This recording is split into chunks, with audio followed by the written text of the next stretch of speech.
Families with Sue. I'm glad you could join us. My name is Sue Karuga. Children are a blessing from God. The fruit of the womb, a delight.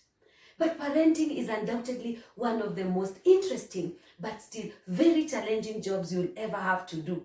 Yet in the end, it's the most rewarding. Join me as we discuss some of the things that we can do as parents so that we help our children to become the best that they can be. Welcome. Welcome back to our discussion on the topic daily child routine in the COVID-19 season. In our last discussion, we saw the importance of evaluating exactly how our children are using their time so that we can help them to pick good activities that will add value to their lives, even as we completely eliminate or at least reduce the devaluing activities. And we agree that the next thing we discuss is how to come up with a good daily routine for our children. And even before we go there, we need to ask ourselves as parents, what are our objectives? What are our priorities during this season? And the first priority for me as a parent is the safety of my child. I want my child to be safe. I don't want my child to engage in the devaluing activities, harmful activities that will cause them not to be present when the schools reopen. I want my child to be safe. And then the second priority is holistic care. I want to take care of my child in every aspect of their lives so that they are whole. I don't want my child, when the schools reopen, they present with so many problems to school that the teachers are forced to first of all take time trying to rehabilitate them in a way that they can fit in a class. No, I want my child to be well taken care of and in one piece. And so that is the second objective. And then the last objective is can we make it count? Is it possible that we and our children engage in activities that will help them in the long term? Because life has no repeat. Is it possible that later on in future, when my child will be looking back, they will be able to pick one or two things that they learned during this season and that have helped them in the long term? Is it possible? And so that is going to be our third objective or our third priority. And now, we need to ask ourselves as parents, why is it that when our children go to school, they are able to do a lot, they achieve so much, but when they are at home, they are most of the time lazing around and they do very little? And the answer for that is that in school, our children have a fixed daily routine. They have a schedule, they have a timetable, and they know exactly what they are supposed to be doing, where they should be at every particular time. But at home, they don't have that, and so they just sit around. And we are saying, is it possible for us to come up with a daily routine? We try to replicate what they have in school. If your child normally sleeps for, say, 9 hours, they have at least 15 hours when they are awake. If we don't plan for that time, that is when our children will most likely be able to slide into the devaluing activities. But if we plan for them, then they will be able to use that time effectively. It is said that children are inherently ritualistic. They love routines. And if you teach your child that every day you'll be praying with them before they go to bed, then soon you'll find they will be demanding that you do that, because children love routines. And we are saying, let us ride on that wave. Let us make for them a good daily routine that they can be able to follow and be more productive. And so now, it is impossible for us to have one routine for all of us that will work for all of us. It is impossible because our children are of different ages, our families are in different situations and in different places.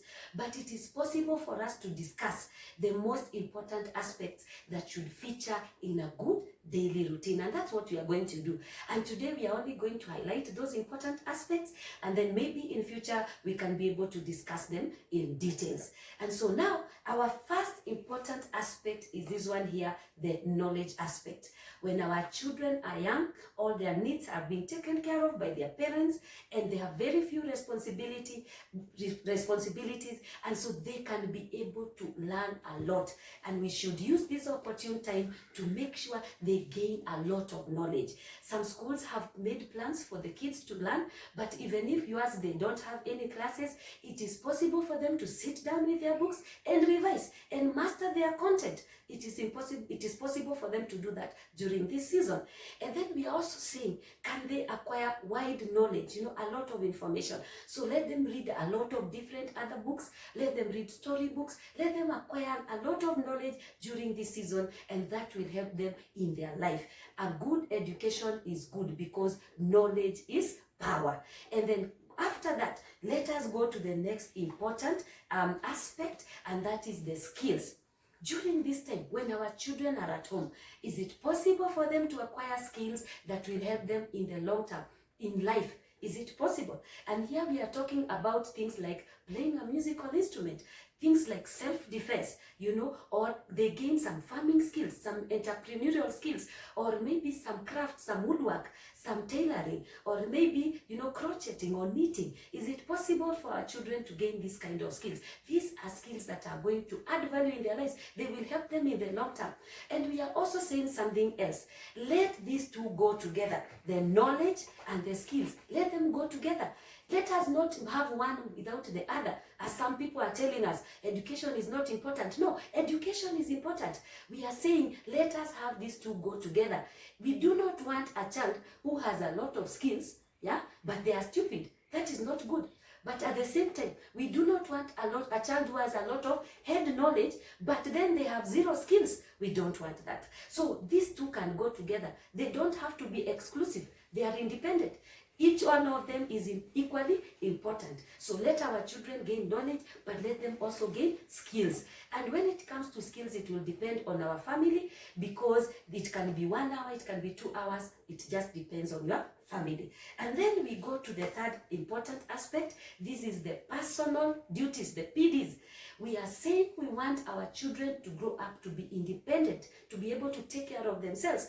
And so right now they need to learn how to do things like personal grooming, how to wash utensils, how to wash the house, how to cook a good meal for themselves. It's very important that they learn these skills so that they can be independent. And so that should also feature in a good daily routine. It can be 30 minutes, can be 1 hour, it can be 2 hours, but it should feature in a good daily routine.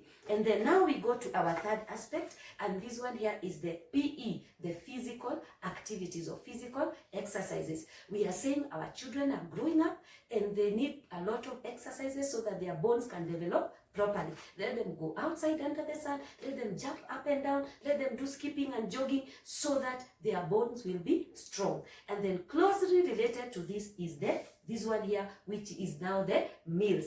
We are saying this issue of meals, or this aspect of meals, needs to go into our child's daily routine so that we can be able to plan well for their meals.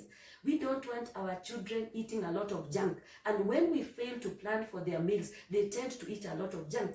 You find a child who is eating every day for lunch, chips and soda. You can imagine the damage in the long run, for that kind of a child. So we are saying this should also appear in a good daily routine, and also it will help them to avoid binging in between the meals, because a child, the children may tend, especially like the teenagers, they might end up eating throughout the day, but we don't want that, because it might, result in them being overweight or even obese. So we are saying let them meals be scheduled, let them appear in a good daily routine so that we can be able to pick healthy meals for our children. And now they shouldn't be eating and they are not exercising, and that's why we are saying that the meals and the physical exercises, they go together. And now from there we go to the next one, which is the SOPs, the sociological and psychological issues. This one should appear as well. This is where we are saying our children need time to play with other children, to relate with real human beings. And also this is where we have the family meetings, for example, family interactions. And so maybe that one, you have it in your family, then you can schedule it also as well in their daily routine. And then now we come to the last one, which we are calling the spiritual. And we are saying that when we are okay spiritually, our spiritual lives are in order, they affect the rest of our lives, and we find that even the rest of our lives is working well. The other aspects of our lives are working well. And we need to teach our children from an early age to own their faith. This is where we are saying, can we slot in some 10, 15, 20 minutes for personal devotion. Let them read their Bible. Let them pray.